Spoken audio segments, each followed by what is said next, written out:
región insular en esta jornada de labores correspondiente a día viernes, último día de trabajo en la presente semana. A esta hora de la mañana hacemos contacto gracias a la tecnología con el viceministro de Gobernabilidad, Mario Cubi, a quien agradecemos por atender esta invitación. Viceministro, desde el Estudio Central de América Quito, les saludamos Ramiro Díaz y Jorge Ñacato para hablar sobre la posibilidad de juicio político en contra del presidente de la República, Guillermo Lasso Mendoza, que apura muy en particular la bancada del denominado correísmo en la Asamblea Nacional y que están analizando ya el documento para el pedido oficial de juicio político con las causales correspondientes.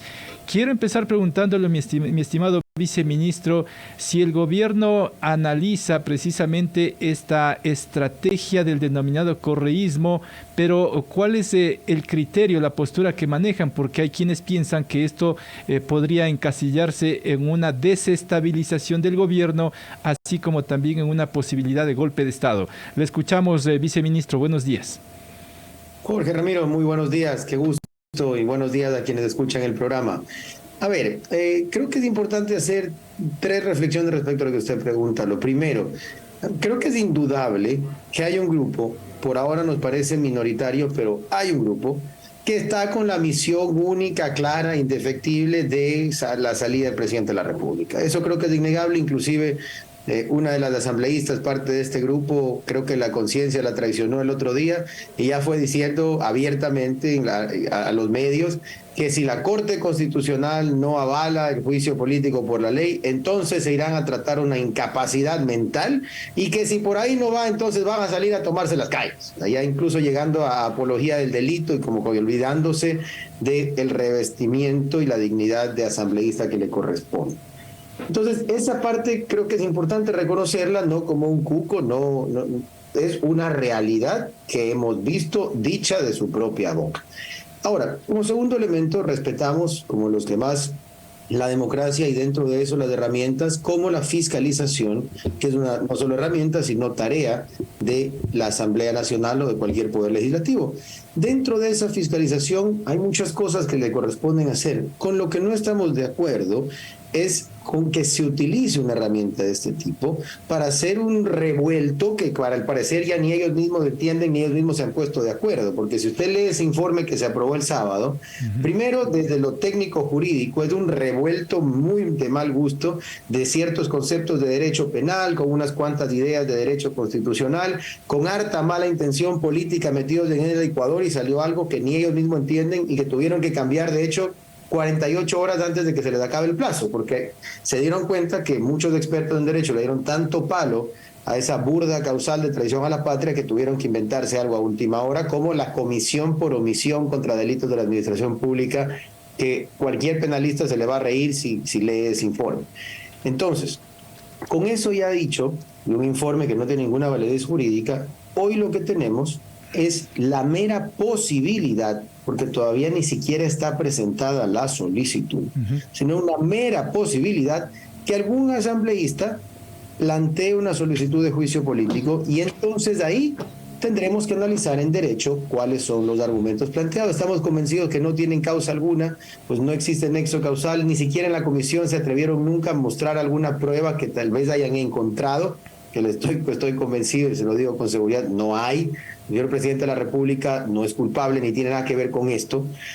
Así que tendremos que esperar, pero no creemos que es una mayoría y de hecho si usted se da cuenta luego del show de tarima del sábado, pues lo mencionábamos así porque al final no tenía ninguna validez jurídica, entonces todos aprovecharon para pavonearse como los grandes fiscalizadores, pero terminó eso y a los 2 o 3 días ya empiezan un poco a recordar el derecho y ya muchos empiezan a decir, bueno, por ahí no va la cosa. A propósito de que algunos asambleístas que votaron a favor de ese informe que usted manifiesta están reculando prácticamente en estos últimos días, la oposición habla de que el gobierno está ya intentando torcer esas voluntades. ¿Ustedes han tenido acercamiento con estos asambleístas que ahora ya no están de acuerdo con ese informe?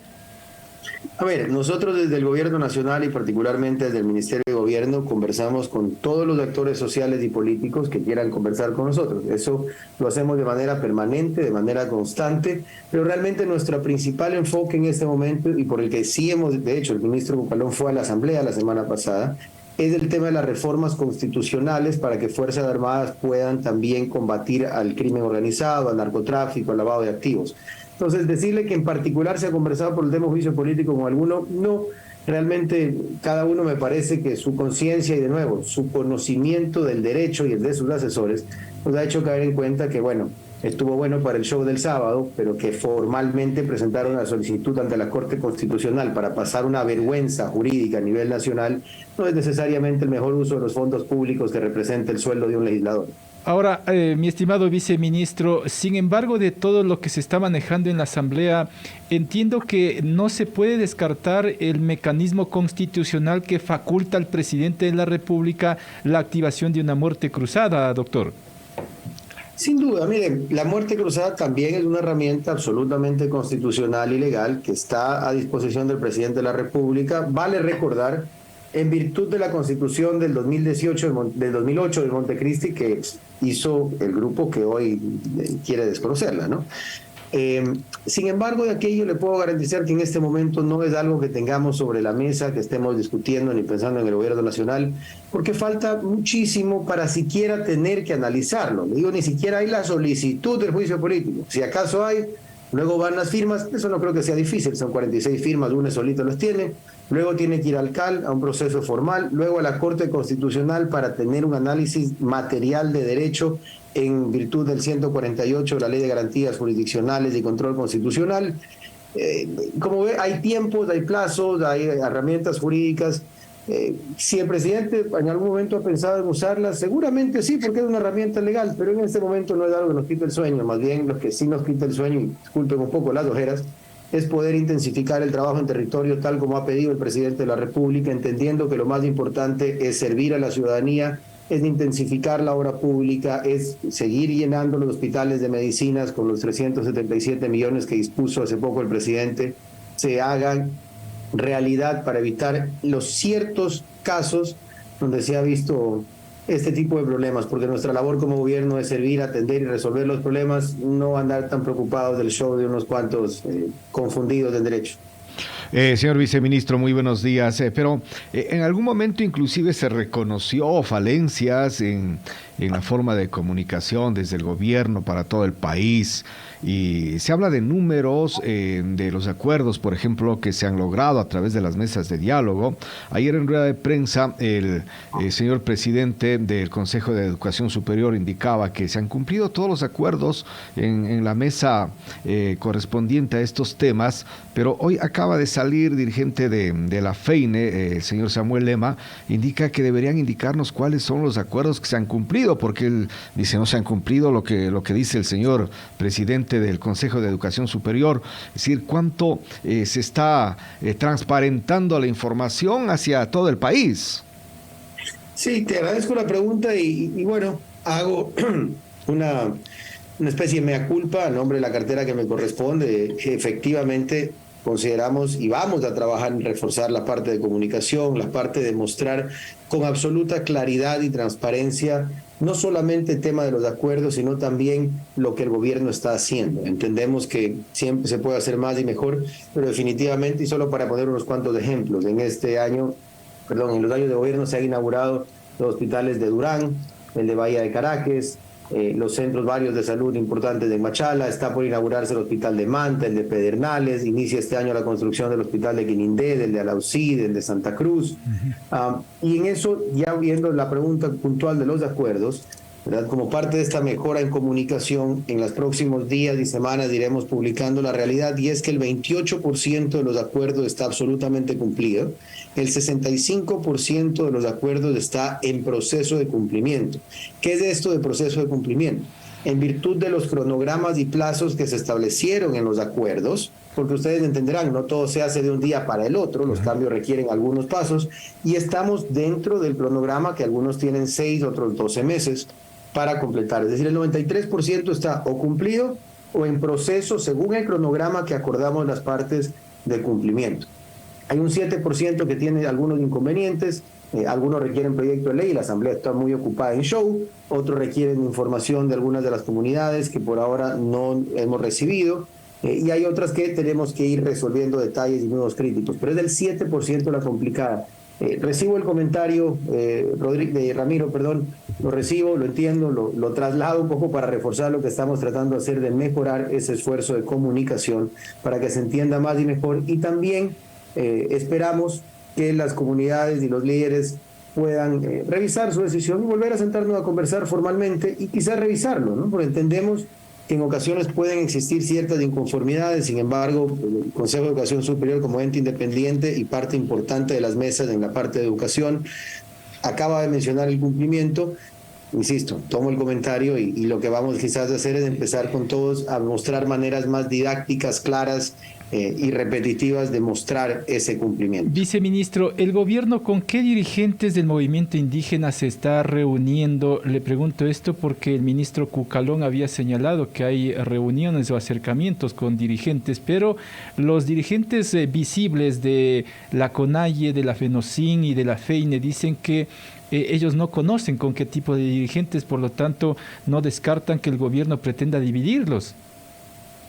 No, miren, nosotros como gobierno, les mencionaba hace un momento, nos reunimos con todos los grupos y organizaciones ciudadanas y con todos los grupos que necesiten ser escuchados y quieran conversar. Desde esa parte, en el diálogo nos hemos reunido con decenas, desde el primer día, tanto el ministro Cucalón como yo, de organizaciones sociales. Sería un poco largo, tendría que ir a revisar incluso el registro de visitas al Ministerio de Gobierno, para darle el detalle absoluto y completo, porque por si acaso estas son reuniones totalmente transparentes y en el contexto de nuestro trabajo de gobernanza constitucional y legal. Pero nos hemos reunido con dirigentes de todas las organizaciones sociales indígenas en particular. Entendemos que también son actores políticos y a veces la comunicación se realiza de manera política.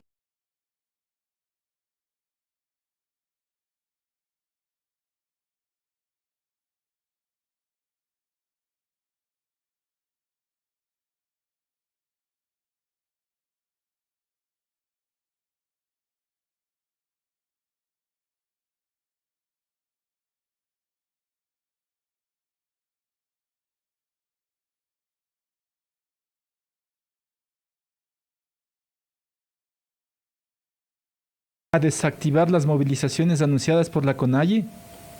Esos diálogos apuntan primero a escuchar las principales necesidades de cada una de las comunidades y organizaciones, porque entendemos y comprendemos como gobierno que es importante entender la realidad del territorio y de primera mano.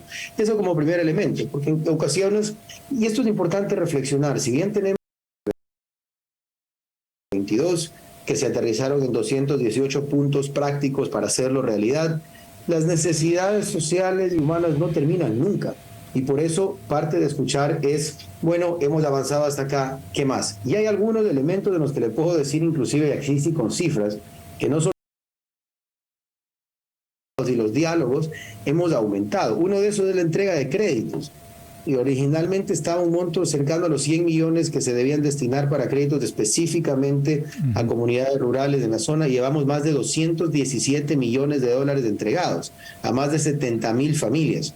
Eso, lastimosamente, a veces, insisto, tomo el comentario, vamos a reforzarlo en materia de comunicación, pero es absolutamente claro que está cumplido y hasta con creces. Entonces, conversamos de todo esto, sin duda. Parte de los diálogos será siempre la gobernabilidad, porque lo que hacemos es sencillamente explicarles que para lograr mejorar condiciones sociales es necesario la parte económica y para eso es importante la estabilidad del Estado y que la mejor manera de resolver problemas de democracia siempre será el diálogo, no otra vía que además resultaría ilegítima e ilegal. Con eso me quedo, viceministro. Le agradezco mucho por su tiempo. Buena jornada.